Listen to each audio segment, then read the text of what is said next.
Well, it's 10 a.m. We've got a good group of people online, so we'll go ahead and get started. Good morning, good afternoon, and good evening to everyone joining us from all around the world. Welcome to today's webinar, Access to Justice Solutions and Challenges, a field report from the 2019 World Justice Challenge winners. Today I have the privilege of moderating a discussion with 4 of the 5 winners from the 2019 World Justice Challenge, who I will introduce in just a moment. But first, I want to provide a little background for those of you who are new to the World Justice Challenge. And I'm going to go ahead and just share my screen here.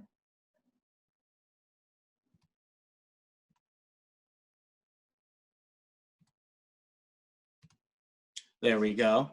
So the World Justice Challenge is an open competition designed to identify, recognize, and promote good practices and successful solutions that advance the rule of law. The competition is open to any type of organization, from grassroots civil society organizations to social entrepreneurs, national and local government agencies, private sector enterprises, and law firms. And these organizations can be from any country in the world, so it really is a very open competition. The goal is to support and accelerate the dissemination of high-quality rule of law projects and policies and encourage their uptake by policymakers and rule of law stakeholders. Last year, we focused the challenge on access to justice solutions as part of the run-up to the UN's high-level political forum, where Sustainable Development Goal 16, which promises to provide access to justice for all, was reviewed by member states. We also focused on access to justice solutions in recognition that the justice gap remains one of the most daunting challenges facing the justice and development sector. According to WJP's Measuring the Justice Gap research report, there are nearly 1.5 billion people who cannot obtain justice for civil, administrative, and criminal justice problems, and the issue is getting worse. The 2019 World Justice Challenge received over 250 applications from 69 countries, and from this initial application pool, 30 finalists were selected who were invited to present their projects at the 2019 World Justice Forum in The Hague, the Netherlands. And here you can see some of the geographical diversity that was represented by the World Justice Challenge finalists at The Hague last spring. The forum concluded with the announcement of 5 winning organizations, 4 of whom are represented here today. We have Shreya Sen and Tripti Podar from Nasdaq in India to talk about their project monitoring maternal health entitlements and increasing access to grievance redressal. We have Fiona Sampson from the Equality Effect to talk about her project, the 160 Girls Access to Justice Project in Kenya. We have Sandra Lynn Babcock from the Cornell Center on the Death Penalty Worldwide, and Chimwemwe Chipotle Mwale from the Malawi Legal Aid Bureau to talk about their Malawi resentencing project, and Carolina Reese and Ana De Francesco from the Instituto Socioambiental in Brazil to talk about their project, Riverine People and the Right to Full Reparation. Thanks again to our winners for joining us today. Let's see. I should note that one winning organization, the Alaska Legal Services Corporation, is not able to participate today. So instead, we've recorded a podcast titled Indigenous Communities in COVID-19, Local Challenges, Indigenous Communities in COVID-19, Local Challenges and Resilience Strategies for Building Back Better, featuring Nicole Nelson, the Executive Director of the Alaska Legal Services Corporation, and Walter Flores, the Executive Director of the Center for the Study of Equity and Governance in Health Systems in Guatemala. It's a really fantastic podcast hosted by my colleague, Killian Dorier, and I want to encourage everyone to check it out on the World Justice Project website to learn more about the Alaska Legal Services work.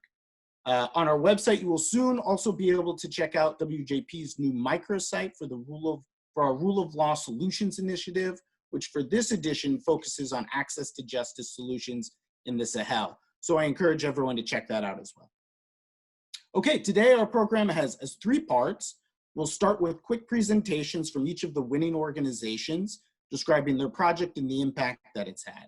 We'll then move to a panel discussion where we'll discuss the effects the pandemic has had on these organizations' work and how they are working to overcome those challenges. And finally, we'll have about 20 minutes for audience Q&A. So please submit your questions throughout the program using the Q&A button on the Zoom screen so the speakers can see them. That's better than the chat, so please submit your questions through the Q&A feature rather than the chat. Well, now we'll jump right into our project presentations. We will start with Nazdeek and their project. So Nazdeek, over to you. Thank you, Joel. I'm just going to share my screen real quick. Can you see my screen? Excellent. Okay. Hi, everyone. Thanks for the introduction, Joel. I'm Tripti. I work with Nazdeek, and I'm an attorney practicing law in India. My colleague Shreya and I are representing Nazdeek today. So Nazdeek is a legal empowerment organization, and we work with marginalized communities across South Asia with a focus on some of the most marginalized communities in India. Nazdeek was founded in 2012, and when we were founded, it was really to dive into a problem that a lot of us grapple with, which is that our courts are giving amazing judgments, but what is it that is stopping the actual implementation of these judgments? And so to look into this issue, to dig a little deeper into this, we started on working with tea plantation workers in the Indian state of Assam. Now, Assam has one of the highest maternal mortality rates amongst any Indian state, double of the national average, and about 77% of these deaths happen on tea plantations. Now, there are a lot of government programs that, to ensure safe motherhood. And of course, while they're not wholly adequate, they're still there. And so the question that we started to investigate was, why was it that the problem was so grave on the tea plantation? And to look at why weren't the existing legal mechanisms, existing access to justice mechanisms sufficient in dealing with these problems? And that led us to sort of a very peculiar situation where there was a very powerful tea industry that was actively stopping information from getting to tea plantation workers. This was information about what are the rights that they have. This, of course, included what are the different accountability mechanisms that they can have access to.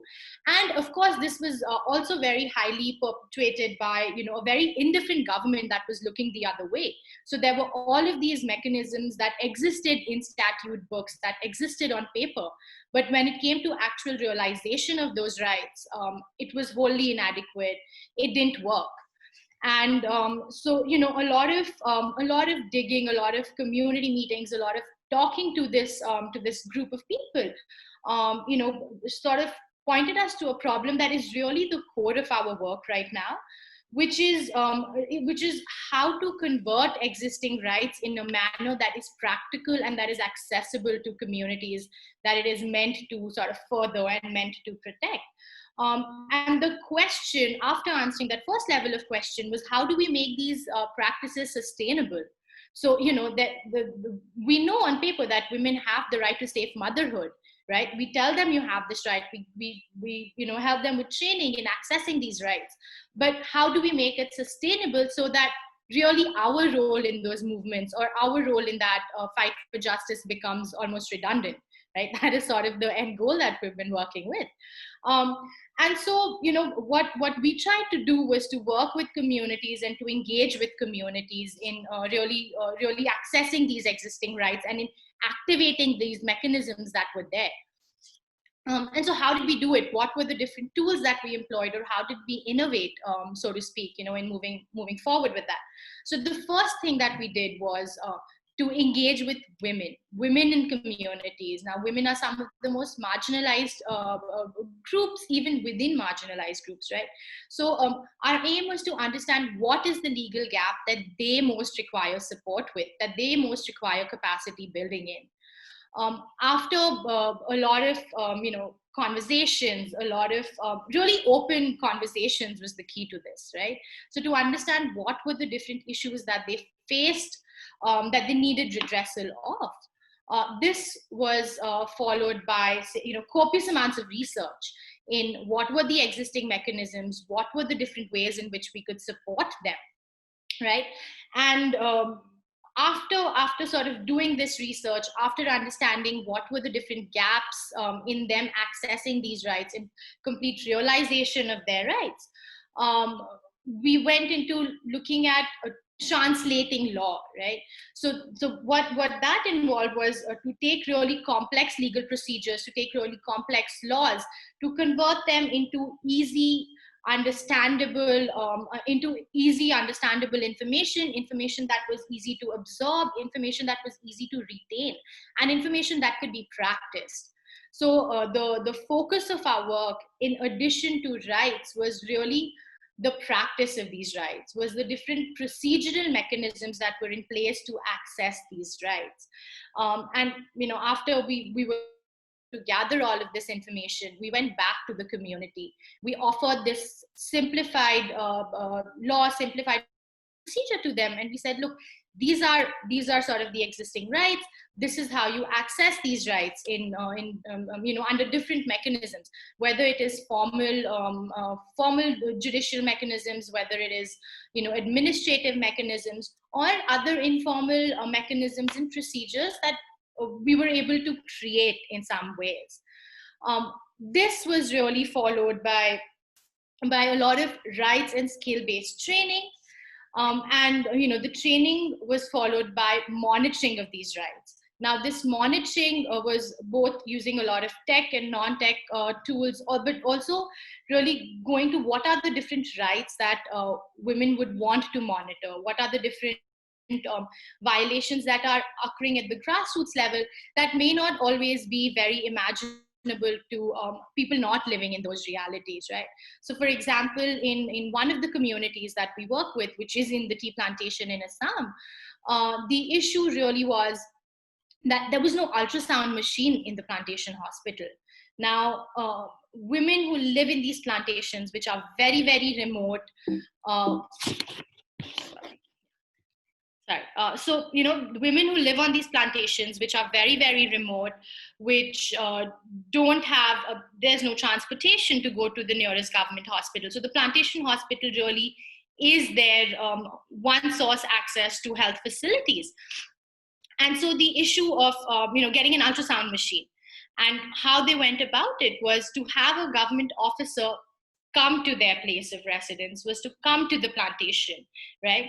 And what this did was to expose bureaucrats who often, sit in very far removed places to the realities of the people whose rights they were meant to protect, whose rights they were meant to service, and really give them that sort of look of what the reality of the people was. And of course, after a lot of advocacy, they were successful in getting the ultrasound machine. Similarly, women on tea plantations were able to secure, ration, which is subsidized food grain, to thousands of families by merely just demanding that the officer come, look at what their reality is, and then take adequate legal action. Of course, there were a lot of times when getting different bureaucrats and government officers on these plantations was not possible. And so, how we dealt with this was to have women go to the officers, right? The focus was to have community-led women leadership that was ready to take on authority, that was ready to take on power, that was ready to challenge authority, that didn't see value in the issues that they were raising. And so, in situations where this model of having government officers come to plantations didn't work, we had women go to government officers and engage with them. For example, in one of the communities that we work with in Delhi, about 1,200 families did not have access to water. They didn't have drinking water at their house. They had to walk a fair distance to get water. And so women from these communities went to different government offices to demand that right, to say, look, we have this right. We don't have water. However, when they didn't work, they came back to us and they said, now we need to go to court. So when these different grievance mechanisms that are built within the system that we've been able to develop with women over time fail, is when we go to courts, is when we sort of activate the official sort of judicial system of justice delivery. One thing that we need to also recognize that a lot of these grassroots defenders face a lot of risks. They face a lot of threats from within their communities. They face a lot of threats from the different structures that they're looking at challenging. And so a lot of our work in the past year has also focused in understanding what these threats are and in seeing how we can better prepare ourselves and better prepare the communities to deal with these threats. But at the end of the day, when the system of the courts get involved, in this case, in the case of the right to water, we were able to secure that right to water for 1,200 families. But I think one thing that we have really sort of seen through the pandemic, which has exacerbated a lot of the issues that communities and women are facing, is just the sheer power of resilience that women have developed over the years. The trainings for community-led leadership and just being with them and standing with them through the years, for the last 10 years of our sort of our existence, we've really seen all of that come to fruition almost in the last 10 years, where in the past year, where during the pandemic, it was women leaders who demanded that their communities weren't getting sufficient food, and they required the government owed it to them to sort of translate that right to food into actual practice. It was these women that activated almost non-functional government systems during the pandemic. We saw, and we're going to talk a little more about this later on, but we saw how a lot of access systems failed. These situations, it was these women that sort of forced these systems to work, to activate themselves, and to ensure that these rights were really available to them. For example, in one of the communities, we had a pregnant woman who was denied entry into different hospitals because to do her basic maternity checkup. But what we were able to do was, on her insistence, approach administrative authorities, approach different bureaucrats, and we were able to have her go through these tests. We were able to have her, do her ultrasound and a lot of other sort of requirements, so to speak. So I think Thanks, Tripti. Okay, sorry. Thank you. No, it's such exciting work, and I want to hear all more about it. We're going to come back to some more of this in the Q&A and the panel discussion. I want to make sure we have time for all of our speakers. So do you want to just put the last point here on what you were saying? Yes, I think the one thing that we really want to work towards is, we've been working on all of these different justice delivery mechanisms, and quote unquote, they're like sort of informal mechanisms, but I think it's time to look at how to formalize these into the formal justice delivery mechanism, so communities across the world have access to these, because really it is these grassroots solutions that will drive change, that will affect change where it is most required. Absolutely. And that's such a strong note, right, to end that first presentation on, because that's really what we want to magnify here, is the importance and the power of these grassroots solutions. I want to turn next to Fiona Sampson from the Equality Effect to talk about her work in Kenya. And I think we're going to actually start with a very short 2-minute video here before we jump into the presentation. So Killian, if you don't mind rolling that, and then we'll go to Fiona.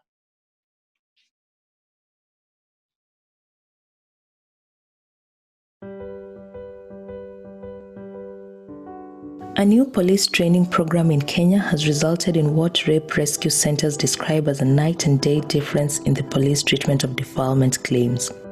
The training is part of the 160 Girls project.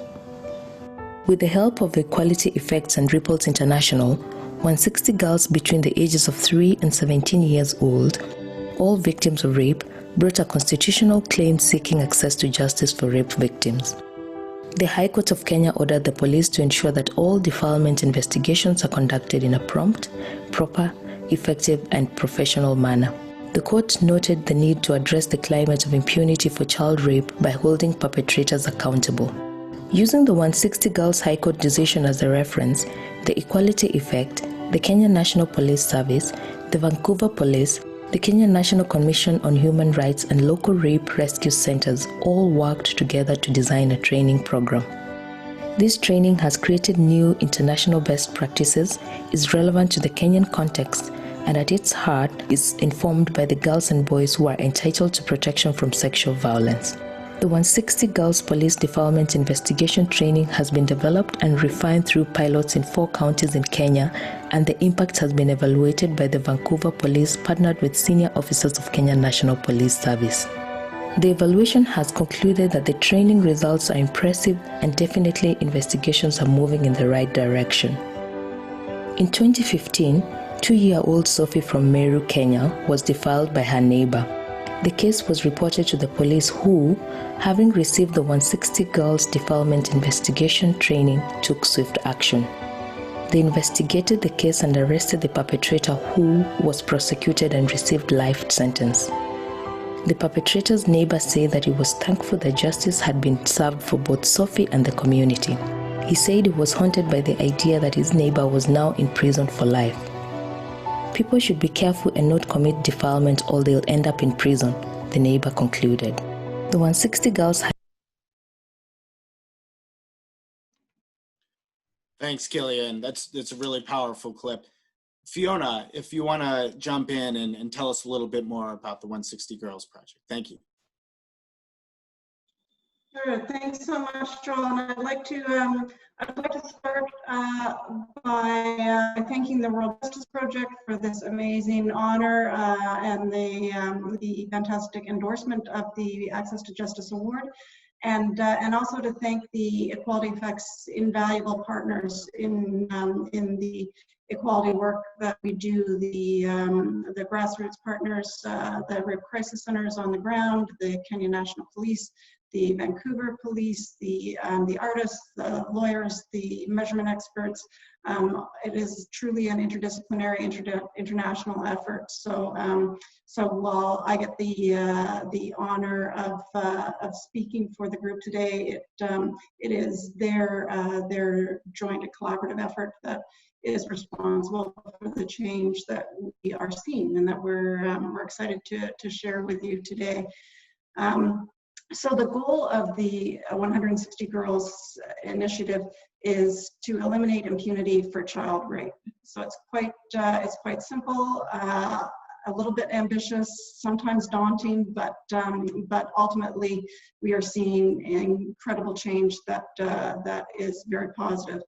So on a macro level, the reason why the project exists is because of the prominence of child rape, of defilement. In Kenya, 1/3 of girls report sexual assault before they reach the age of 18. But this situation isn't limited to Kenya by any stretch of the imagination. We in Canada have a similar situation, specifically relating to campus rapes in the university context, relating to Indigenous people, Indigenous girls on reserve, and in the urban context, disabled girls. So it is definitely an international concern that we're piloting an answer to in the Kenyan context. So we started on a micro level by responding to the very literal standing up for justice expressed by one of our very first 160 girls, a little girl named Millie, who stood up at a chief's barasa in rural Kenya. She was approximately 12 years old, had been raped, and had a child as a result of that rape, and stood up at the invitation of the chief at the end of the meeting for any contributions from the community. And Millie stood up and, holding her baby, told the community that she never wanted this baby, and she wasn't free and she wasn't safe to be in the community because the man standing at the side of the room, and she pointed him out, She said, he raped me and he is free and I am not, and I want to know what you're going to do about it.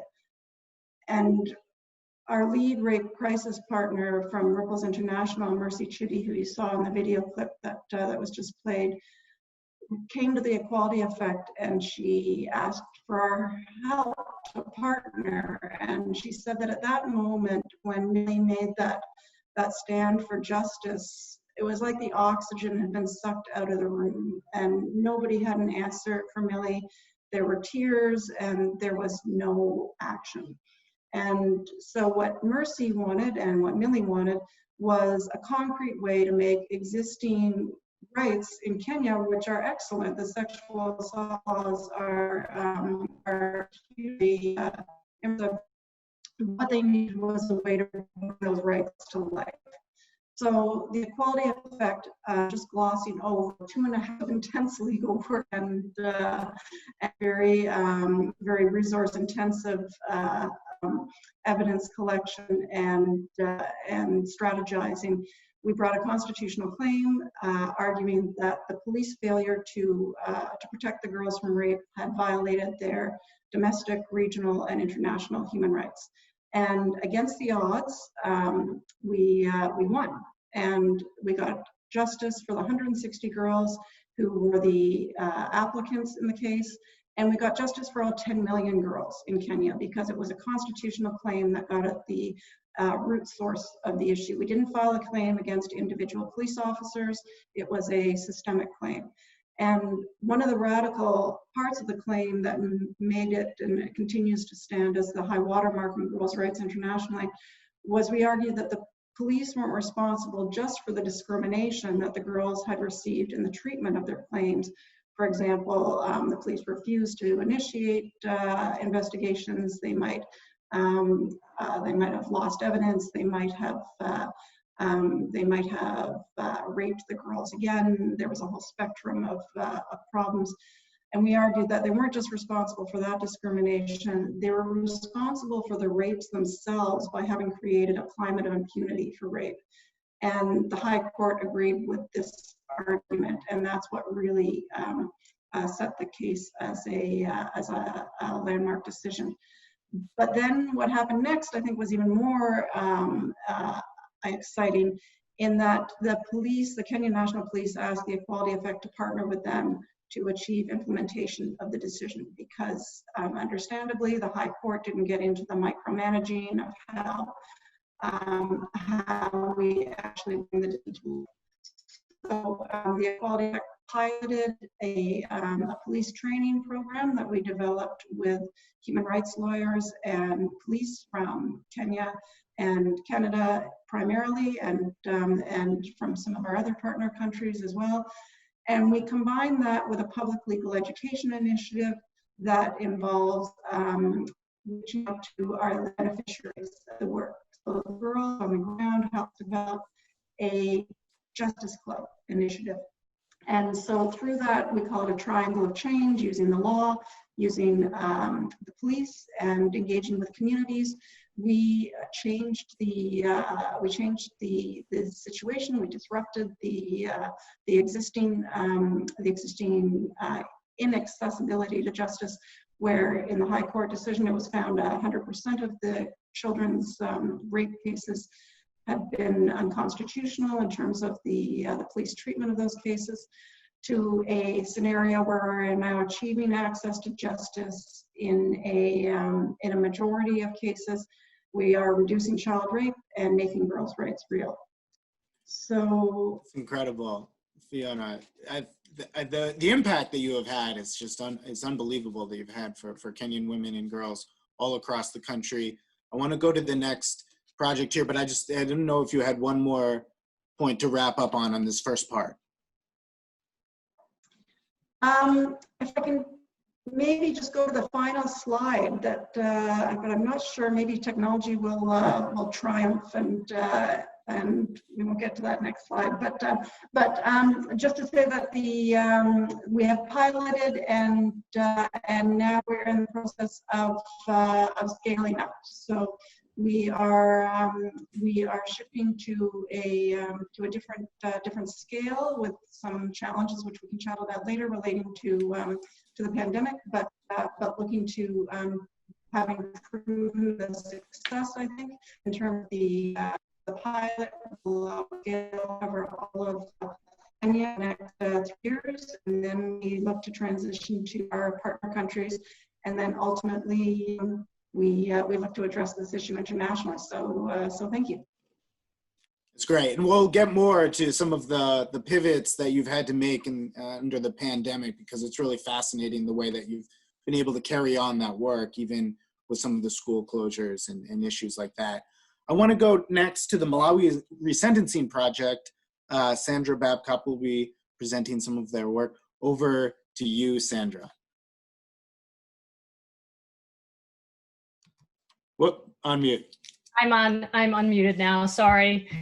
Thank you, Joel, and really it's wonderful to hear about the work that's being done by other organizations. I, like Fiona, am just one person that was involved in a project that involved about a dozen different organizations. One of my colleagues here, Chimwemwe Chichope Mwale, is a lawyer at Malawi Legal Aid, who is personally responsible for having argued more of the cases that I'm going to tell you about than any other lawyer in Malawi. But, you know, the lawyers tend to get all the glory, and I also want to give a shout out to the Paralegal Advisory Services Institute in Malawi. The paralegals were really key to our success in this project, and you know, they are doing most of the work that we would describe in the United States as grunt work. They are doing the hard work of going to villages and traveling on muddy roads, and also in going to the prisons every day and meeting with our clients. So having acknowledged and given credit where credit is due, I'm going to tell you a few things about our project before I share my screen, because my slides are pretty boring and full of text. And you know, this project, like some of the others, especially what you heard from Nazdiq and Tripti, is a project that involves a case that was decided by the Malawi High Court in 2007, a case that struck down the mandatory death penalty. The mandatory death penalty exists in a number of different countries, and what it does is it removes all discretion from the high courts when they are sentencing people who are convicted of capital crimes. And it says that if you are convicted of a capital crime, you must automatically receive the death sentence without any consideration of mitigating evidence. Now, that decision was struck down in 2007. But our project came along because we found that despite this really wonderful decision in 2007, that it simply hadn't been enforced. It had been enforced prospectively, but not retrospectively. And as a result, there were about 190 prisoners who, 8 years after the decision, had not yet received an opportunity to present mitigating evidence to show how their conduct was affected by things like mental illness, intoxication, intellectual disability, and other factors that had never been taken into account. So our project came into being as a way of addressing this failure to respond and implement a very important decision of the Malawi High Court.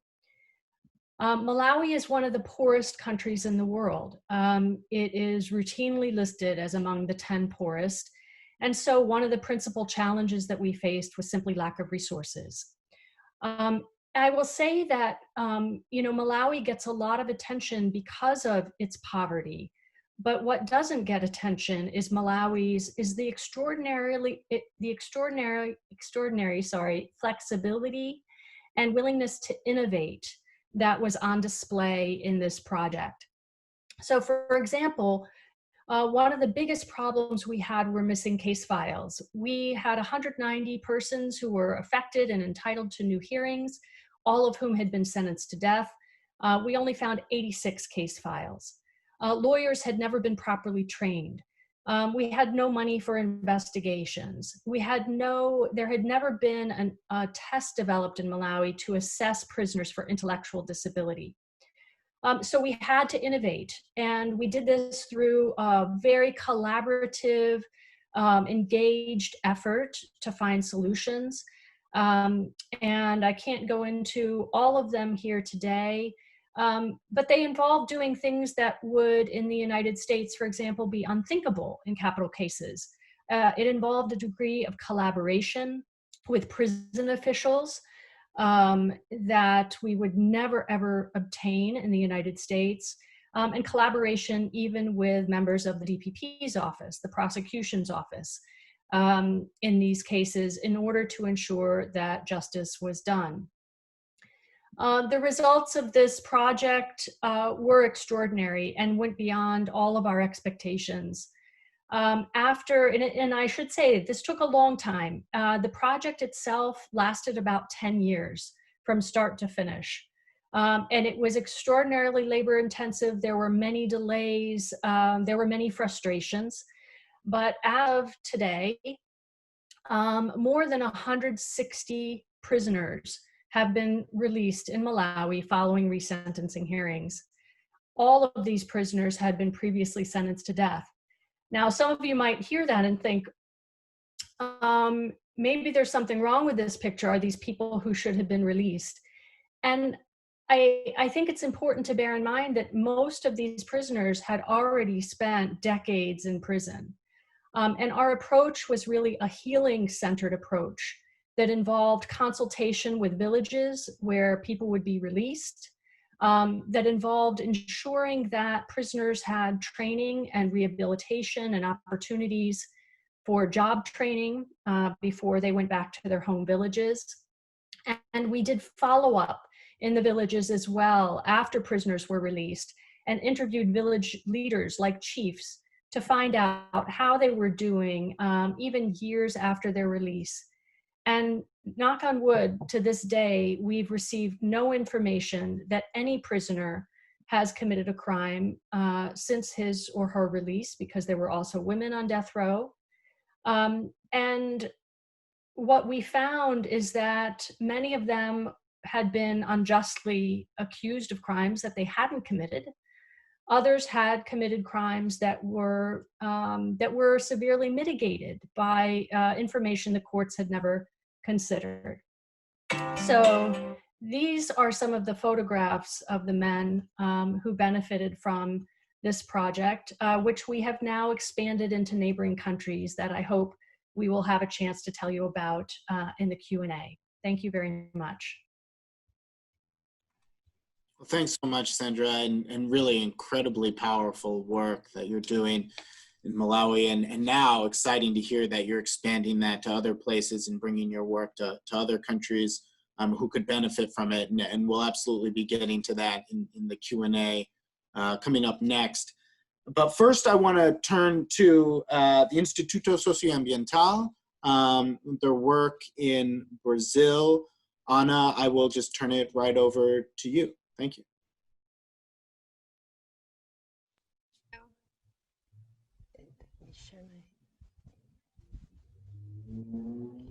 I'm sharing my screen.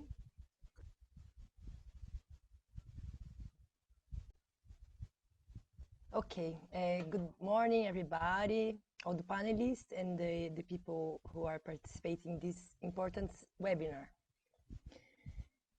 I'm speaking to you from Altamira, in the Brazilian Amazon, where our project, Revering People and the Right to Full Reparation, is based. In 2015, many traditional communities who lived on the islands and banks of Xingu River, a sacred place for indigenous people, and one of the largest tributaries of Amazonas River, lost their homelands and their traditional territory. About 40,000 families were displaced to allow the filling of the reservoir of Belo Monte Dam, the fourth largest hydroelectric power plant in the world. The installation of Belo Monte Dam took over 30 years to be approved for the immense ecological and social impacts that it would cause. Even with all the risks and the persistent social resistance, the project was polemically approved in 2010. Since then, the environmental impacts are huge, but there is another devastating side, is the impact on people's lives. The traditional communities that live along the river, known as riverine people, were not recognized by national state and the concessionary company of the dam as a subject of collective rights. Did not exist any adequate model of resettlement that would guarantee the continuity of their way of life, a legal imperative in Brazilian environmental license process. The company violated the right to self-identification, which resulted in the negation of their territorial rights, in the dispersion of the families, and the impossibility of the continuity of life. What happened in Xingu was a clash between distinct worlds, in which international convention and national legislation that protect collective and cultural rights were violated. But denied the rights to cultural identity and the right to choose their own development priorities, the forced displacement caused the disruption of local economies and the social arrangements. The riverine people have a way of life closely linked to the forest and the river. Their subsistence and economic activities are based on small-scale agriculture, fishing, and the forest extractivism. The family is the center of the social organization, and the neighborhood networks are central to everyday life. Houses and boats are made from materials that can mostly be found on their homeland. Their shapes and techniques are very close to those used by indigenous people. Ribeirinhos, as they call themselves, means people of the river. When they was displaced to urban periphery, they lose their social ties and economic arrangements. The first action to address those violations and institutional violence was the widespread denunciation of human rights violations that occurred during the process of forced displacement. ISA started to support the mobilization and social organization of this social group with the objective to ensuring access to justice and reparation. The first result was the creation at the end of 2016 of the Riverine Council, composed by the representatives of the local communities affected by the dam construction.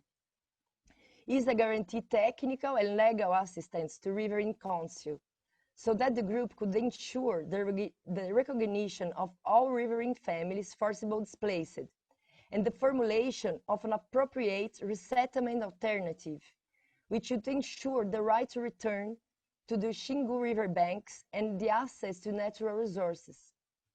Our main approach was the combination of a grassroots work with advocacy strategies to ensure that the federal government recognized the process of self-identification of all the families and the Riverine Council reparation proposal. To guarantee access to full reparation, it was necessary to guarantee their territorial rights. For months, we worked side by side with Riverine Council on the definition of appropriate areas for reoccupation as close as possible of the place of origin, in accordance with the traditional dynamics and of use and circulation. The Riverine Council drew up a complete reparation proposal, the Riverine Territory, identifying an area around the dam's reservoir proper of the return of the families. This model of rural collective resettlement combines familiar areas with common areas to ensure not only the proximity to the previous model of territorial occupation, but also great land security in face of loggers and land grabbers. An extensive work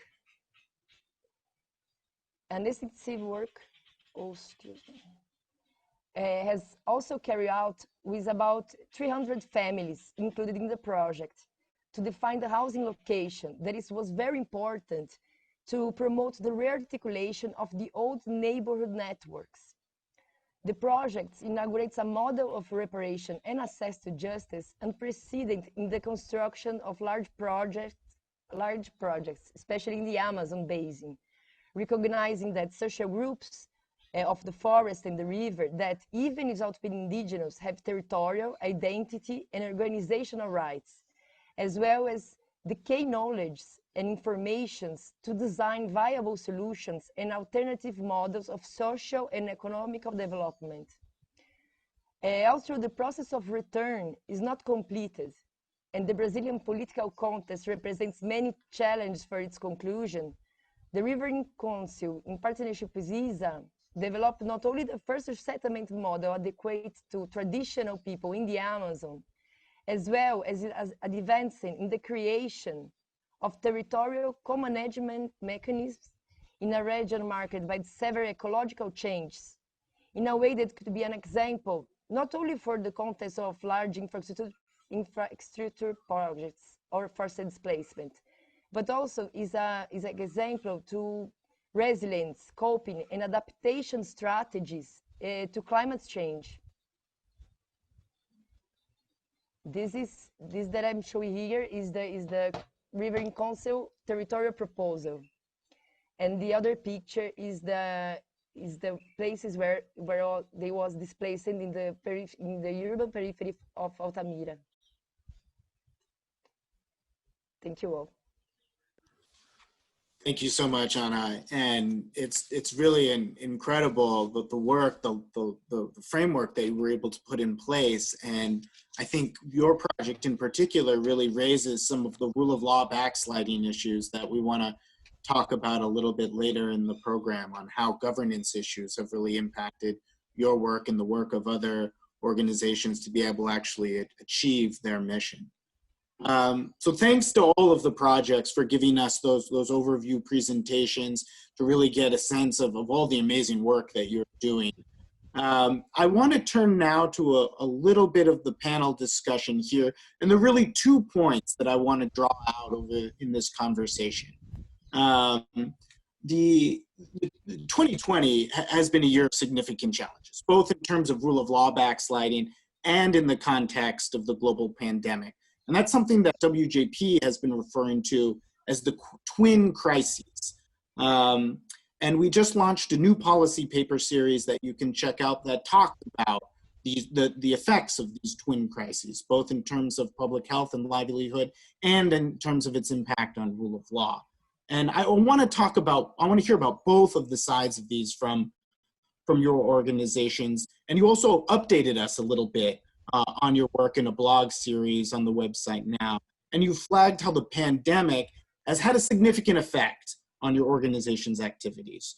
So let's talk about the ways that your organizations have pivoted and adapted your work to both adjust to the crisis, by which I mean how you've had to shift your activities and programming to respond to the new reality of the crisis, and also respond to the crisis, which I mean how you're responding to the new issues that are being exacerbated by the pandemic. And I know Tripti and Nazdik, you alluded a little bit to that.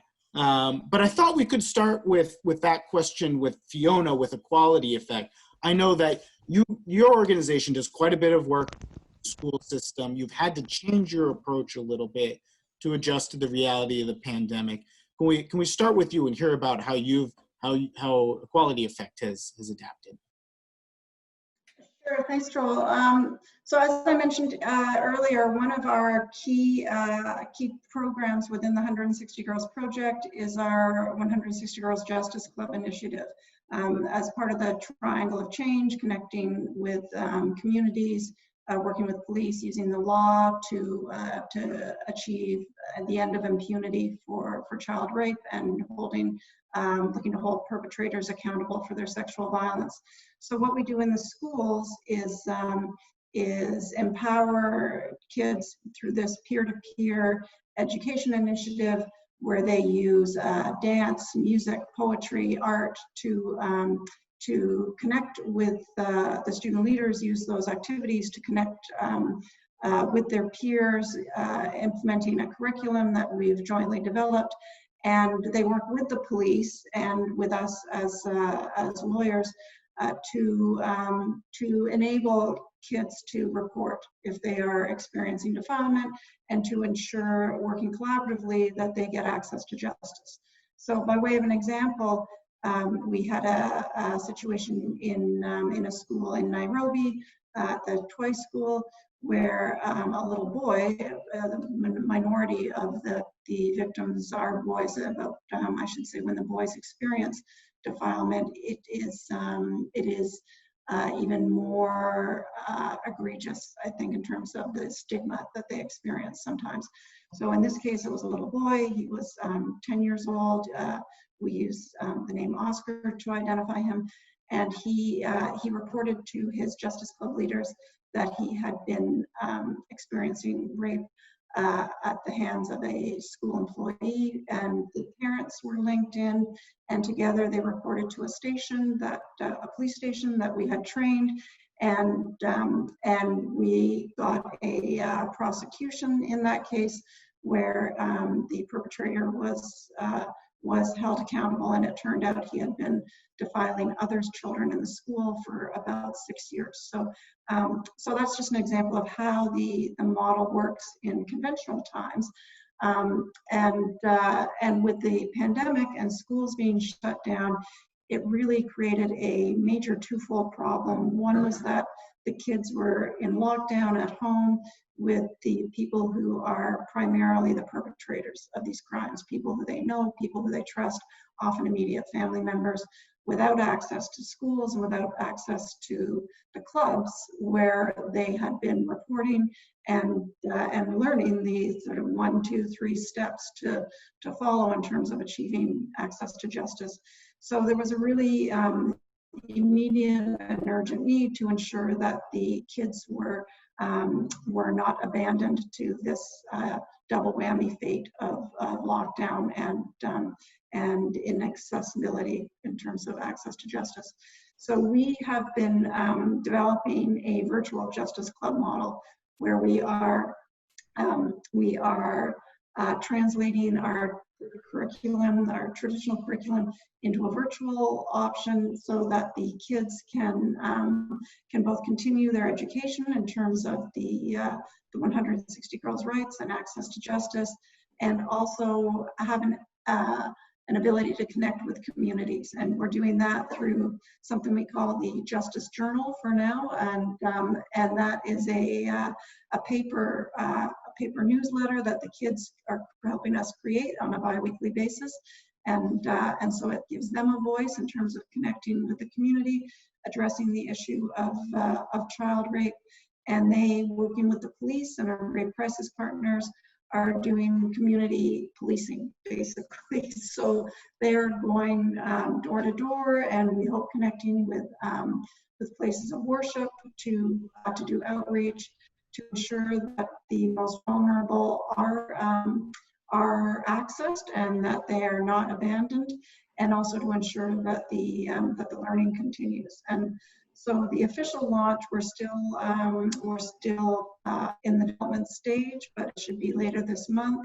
And so far, the feedback we've had from our partners is that they want to shift the program to entirely virtual because they're loving it so much. And I think that we have to actually pilot the entire project and ensure that it is effective. And I think ultimately we anticipate maybe a hybrid, but so far we're getting very positive feedback from both the children that are helping us with the design and the partners on the ground. So so it's kind of been a bit of a silver lining for us.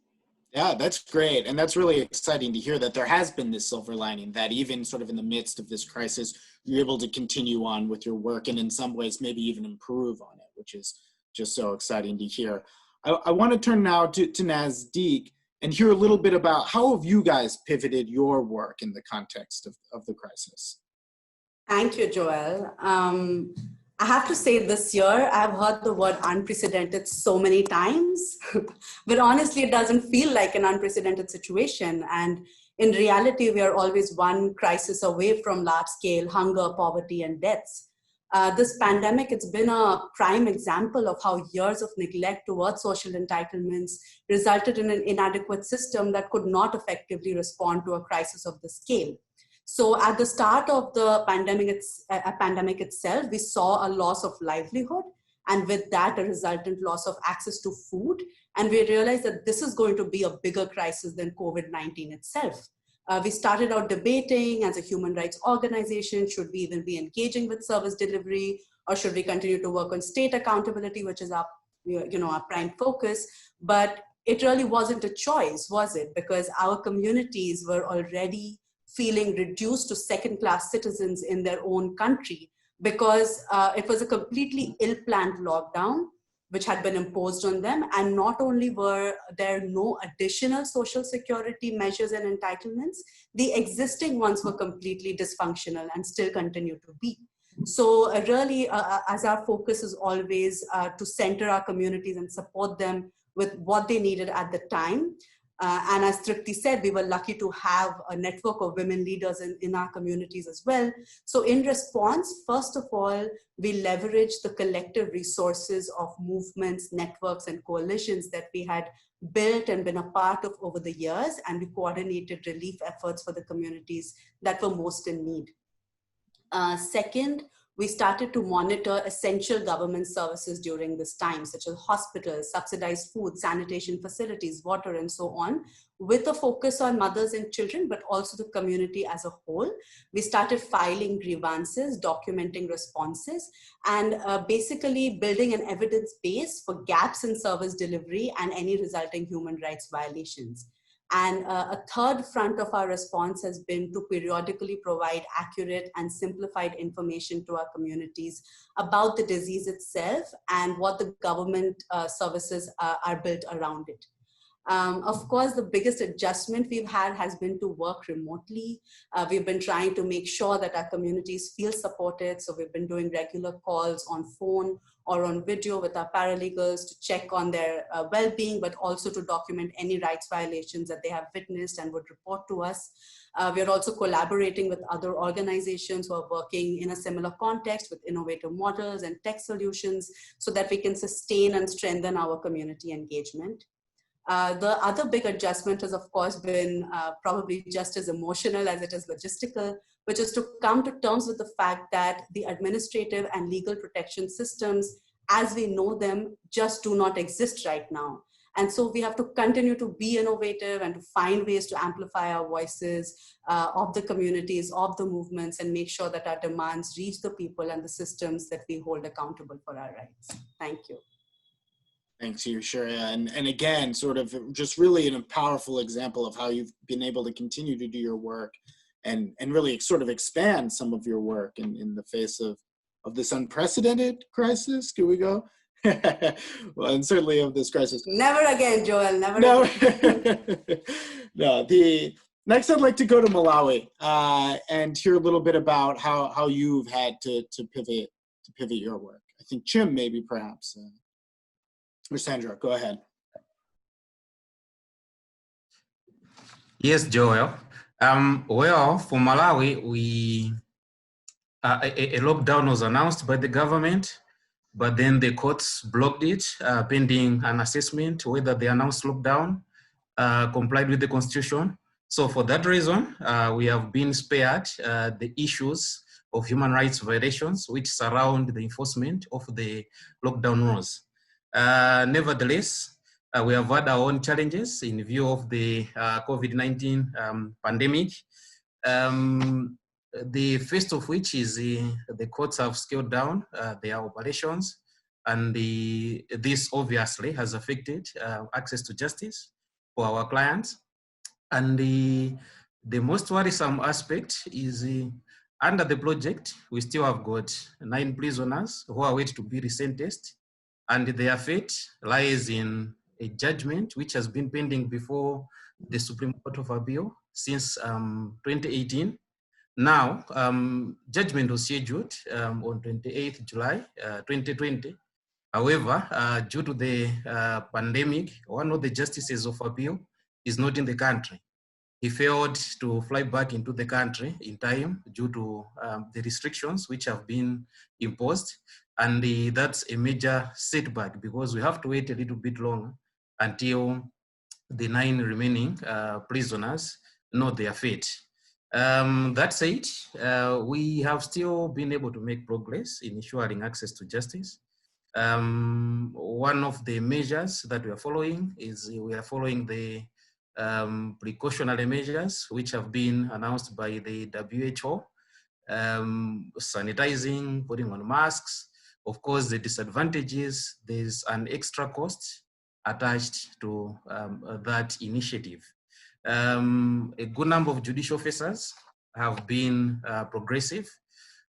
They are utilizing technology, and Zoom is one of the facilities which is greatly being relied on to ensure that access justice remains accessible.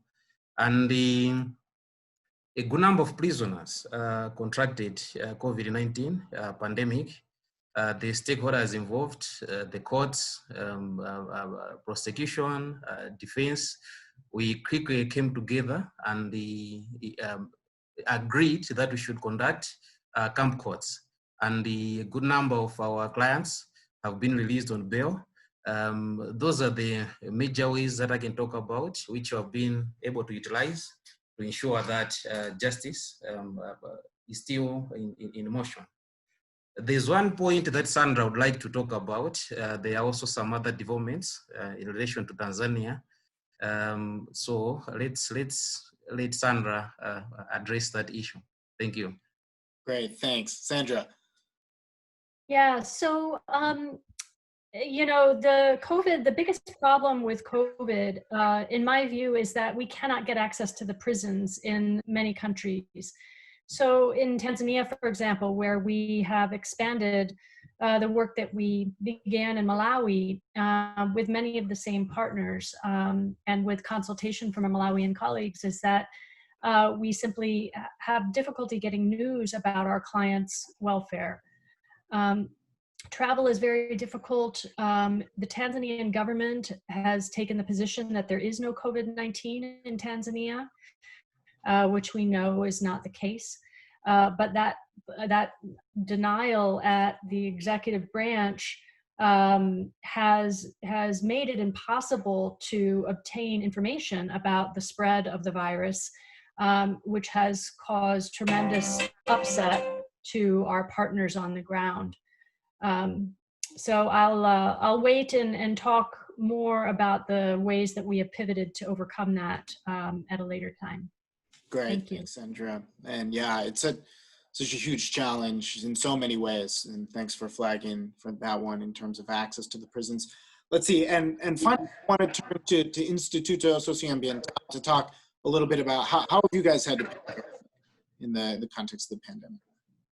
Hello, Joel, everyone. Good morning. My name is Carol. I work as a lawyer at Social Environmental Institute, and I live in Altamira as well. So just an add to Anna's speech.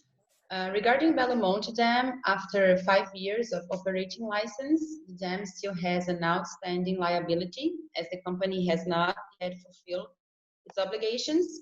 And among all the non-compliances, the most serious is for sure the one that concerns the riverines, because they are still awaiting the resettlement at river edge, and now they are in the city of Altamira without any specific protection during pandemic crisis. The Riverine Council has searched for support with partnerships, and both for families that are already resettled and for those who are awaiting resettlement, donations of basic food and COVID protection like masks, alcohol, they have been articulated with support from NGOs, social movements, and the Federal Prosecutor of Altamira. And in addition, the support group has been holding meetings and mobilizations online with the council through WhatsApp and other Zoom, as well as keeping up with complaints that were made to environmental agency.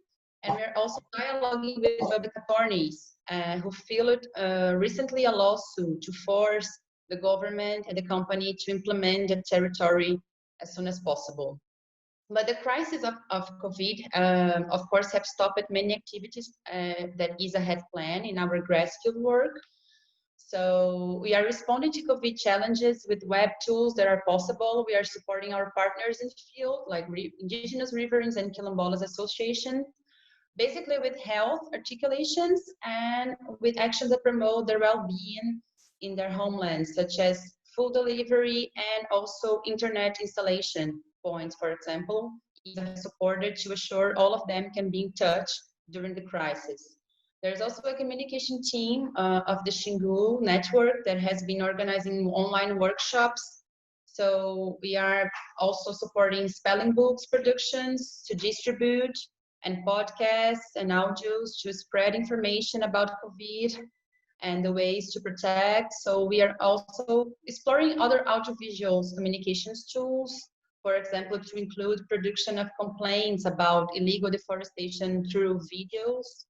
So our aim is basically to keep the communities well and safe and far from the cities during the pandemic, and to strengthen online political articulations of the communities and the territories through the internet. That's what is possible at this moment.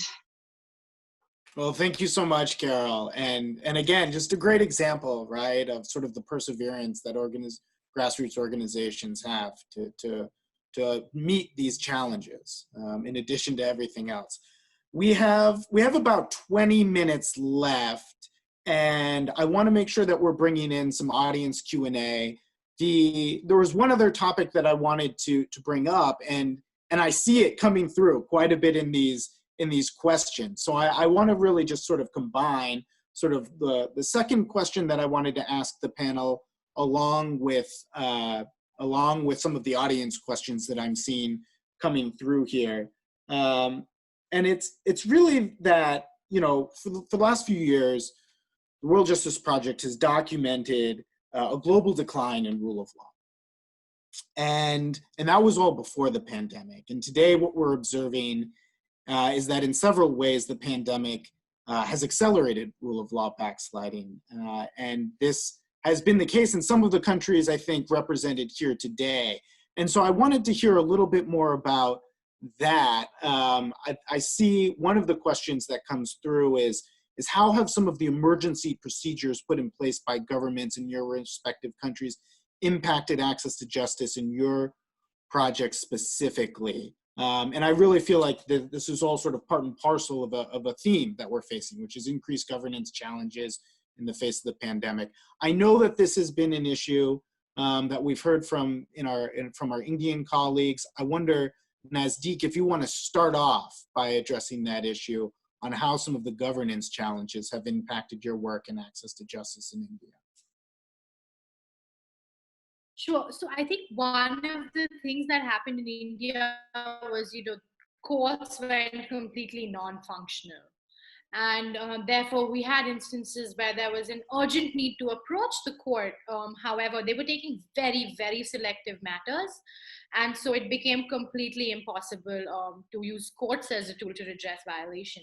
We had communities where courts were ordered to open government-run subsidized food grain shops. But when we petitioned for those to be opened, we weren't heard.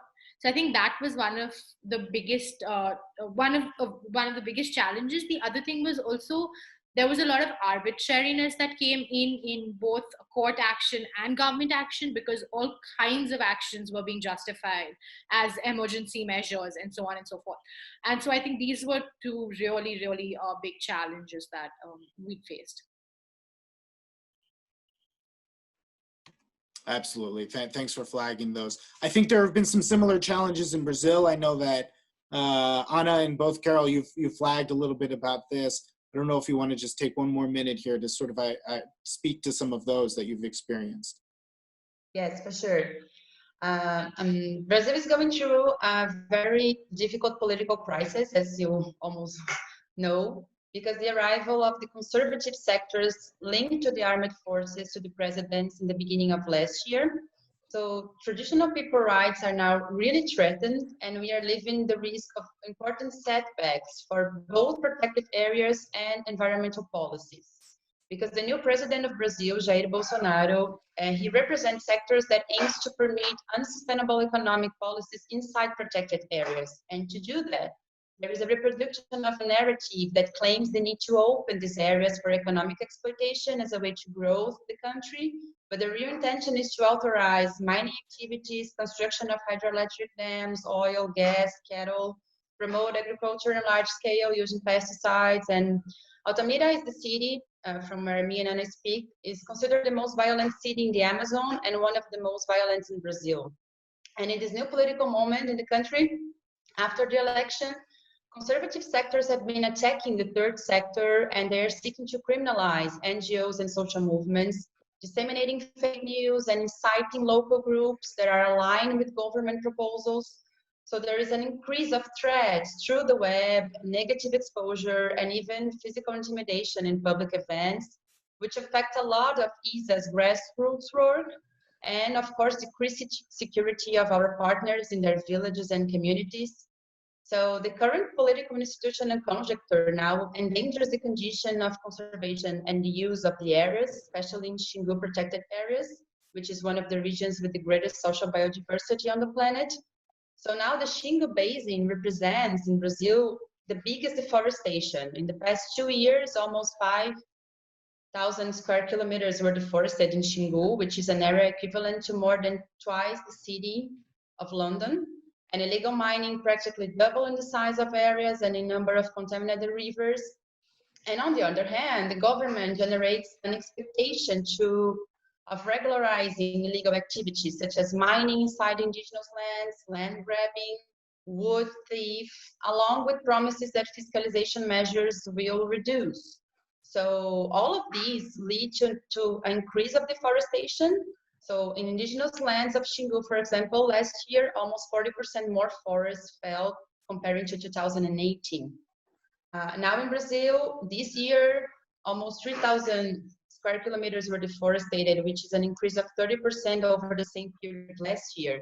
And there is also an increase of forest fires, illegal logging, invasions of the lands of indigenous peoples and traditional communities, all stimulated by the federal government. So in the bottom line, we have like no evidence of any federal government's commitment to the defense of the Amazon and of the people's rights. So this is basically the context of Brazil, unfortunately. Well, I mean, it's an incredible, important call to action, I think, for the rule of law community to really pay attention to what is happening in Brazil and to support organizations that can stand up for the rule of law in this difficult time. I want to turn next to hear Sandra from you and Chim on how some of the rule of law situation has impacted your work in Malawi and in some of the other countries that you're beginning to expand into. I'm going to turn it over to Chim for the first crack at this question. Thank you, Sandra. As far as Malawi is concerned, I can comfortably say we have done remarkably well when it comes to rule of law. The key benchmarks would be judicial independence. Over the past year, as you may have followed the events, Malawi had elections in May 2019. And the elections were flawed. The presidential elections were challenged in court. The judiciary was very bored. It ended up nullifying the elections. And this was done even though there were allegations that some of the parties tried to bribe the judges. And this matter was reported to the Chief Justice. The Chief Justice in turn reported it to the Anti-Corruption Bureau. As we speak right now, this matter is in court. So that was a brave show of judicial independence. Beyond that, we also experienced the upholding of the citizens' right to demonstrate. Immediately after the election results were announced, a good number of Malawians were not happy. They took to the streets. The demonstrations were there for about 8 months. And it was amazing to see that the Malawi Defense Force intervened to help the police. And contrary to what normally happens when the military intervenes, because it's normally about human rights violations when the military intervenes, but they worked actually to ensure that the citizens exercised this right. So that can also be seen as a positive when it comes to the rule of law generally in Malawi. The only drawback that I can talk about is human rights of people with albinism. In Malawi, over the past year, killing of people living with albinism continues to be the norm. And as a result of that, the court, in reaction, has resorted to using the death penalty when it convicts those found responsible for committing these offenses. As I speak, between May last year and now, the courts have handed down 8 more death sentences. This is the only issue which can be seen as a major drawback to our cause. I don't know, Sandra may have another point to make on this. Yes, please, Sandra.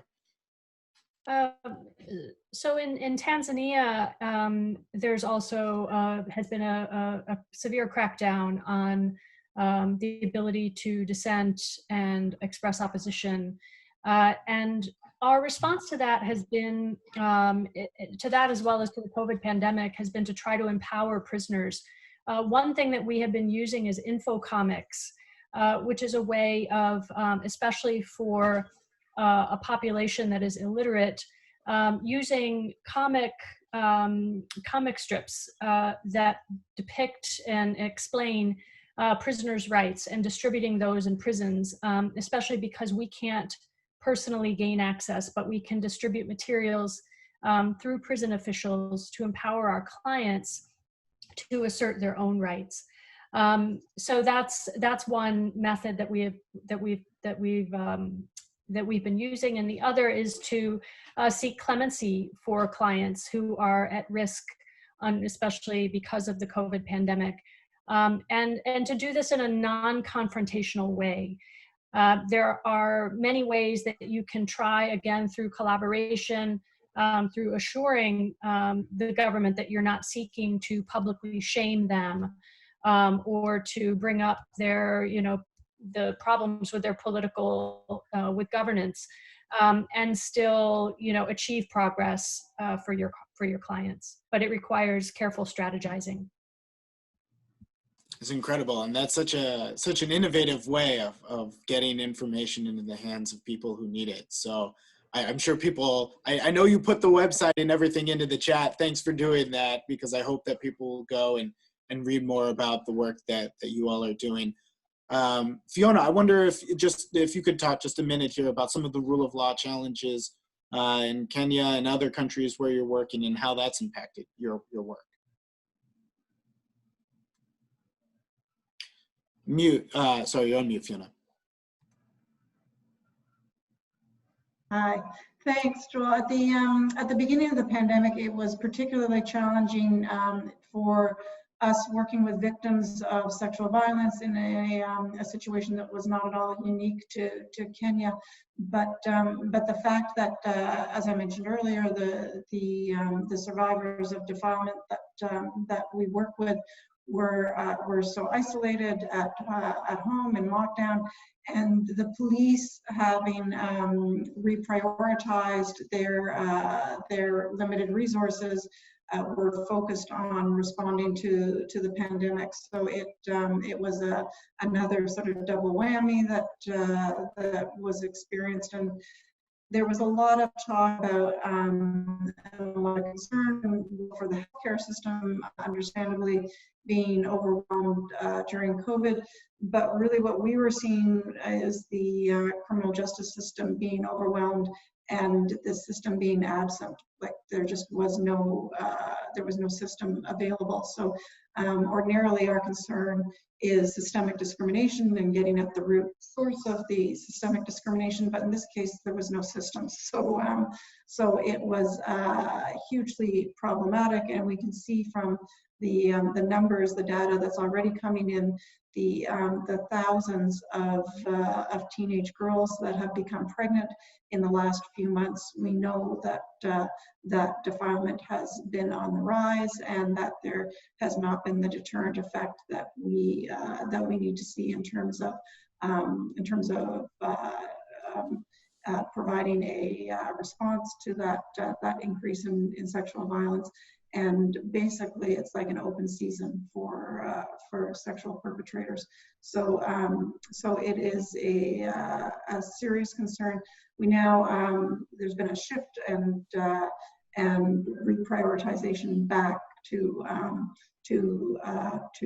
the issues that we're committed to, but this isn't unique to this situation or this context. I think whenever there's a crisis, you see it with you know, in the context of climate change and any international challenge, that women's rights and girls' rights are deprioritized, and they often become invisible in the face of a global threat. So so it's not unique, but it's definitely a concern.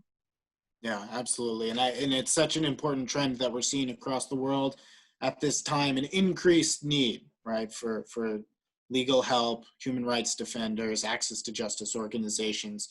And so it's so important now, I think more than ever, that organizations like yours have the support of the rule of law community, and that everyone can pitch in and help out. And that's actually, we have 10 minutes here, and that's really where I want to close out this conversation, because I'm seeing this question all over in our Q&A, and I think it's a nice way to close it out. And so we'll run through the programs, but if you could talk just a little bit about how people can help, you know, what your organization needs, what help and support you need, and how people can provide that help and support in this really, really crucial time. I think our audience would really love to hear about that. So I wonder if I'll just start in the order of the presentation. So Nazdeek, I'll go ahead and start with you. How can people support your work? Sorry, I'll try to unmute. So I think, you know, right now we're at a situation where we're also trying to innovate and see how we can really adapt in this in the current situation to work in different ways. So I think one of the biggest challenges is adopting technology in our work. You know, when it comes to community engagement, when it comes to grassroots engagement, how do we continue to be as effective in communication, in engagement, because we've been used to interpersonal relationships, interpersonal communication. So how do we sort of translate that effectively into using technology?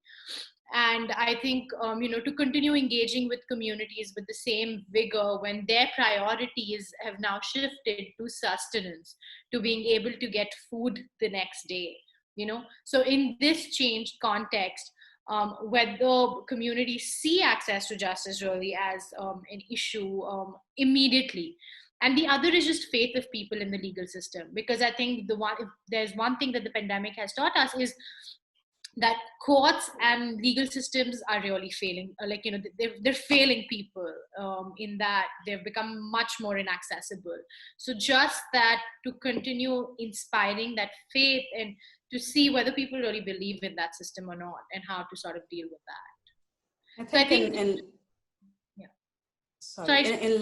in line with that, I think, you know, just how difficult it is to get our issues heard at courts and our administrative system right now. How can we get support in amplifying the advocacy efforts and the issues that people on the ground are facing? And as Tripti was saying, a little more, you know, learning and exchange, that would be the biggest kind of support we can get. And of course, fundraising and resources, like, that's always going to be relevant and required. Absolutely, always. Thank you. Fiona, I'll turn to you now. How can people help? Yeah, thanks, Joel. what would be really incredibly useful for us at the Equality Effect and working on the 160 Girls Project in the context of the pandemic is support with communications. And so as we are ramping up to launch our virtual justice clubs, the help with outreach through our social media would be invaluable because it provides a way to celebrate for the kids to be connecting internationally and to have their agency recognized and celebrated will help to generate the energy that we need to keep them engaged and positive. And so much of the Equality Effects work really is focused on the positive and the transformation and the enablement.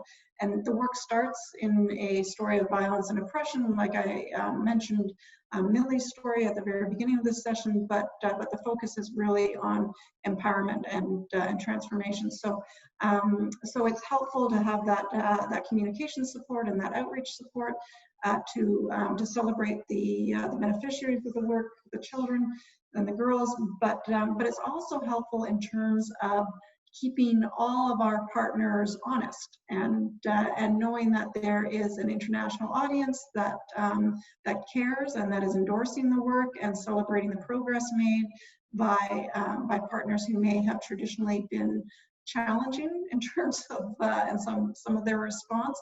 It really helps us. We have a huge benefit in terms of the litigation work that we do and having this big stick with the High Court decision, but knowing that there's an international audience helps us to ensure there's accountability. So that social media contact through Instagram, Facebook, Twitter, all of that really can't be undervalued, and so we'd be really grateful for that support.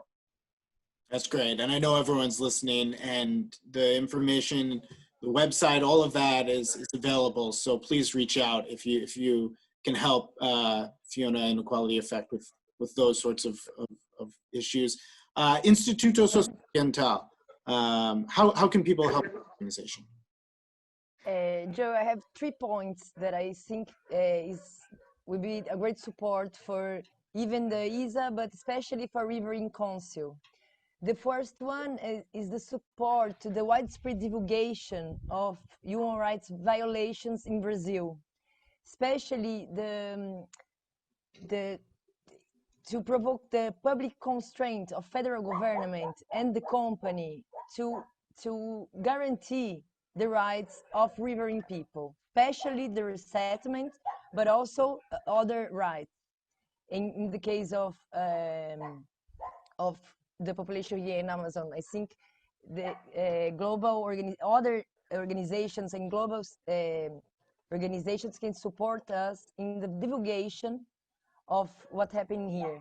And we are finalizing a short documentary film that we made with the support of the prize, and it will be great to count with this network to widespread this documentary film. Another point is the fundraising. Actually, the Riverine Council have some difficulty to guarantee access to communication technologies and internet connection to rural communities. Amazon is a very large spaces, and the communities are very isolated one from the another. So to guarantee internet connection for the community is a very big challenge, and the cost of logistics and the satellite support is very high cost. So is one thing that we are doing now is looking for partnerships and fundraising to guarantee technology communication. Another one is to support the Riverine Council mobilization and social work, because Riverine Council is a grassroots organization and is not yet formalized. So the families and the counselors, they are very dependent from the partner organizations to support their work. They they don't have yet the legal structure and even the knowledge to make partnerships with full autonomy. And the third point that I think is something that we share, not just the Riverine Council, but all the grassroots organizations in the Amazon, is the support, international support for human rights defenders who have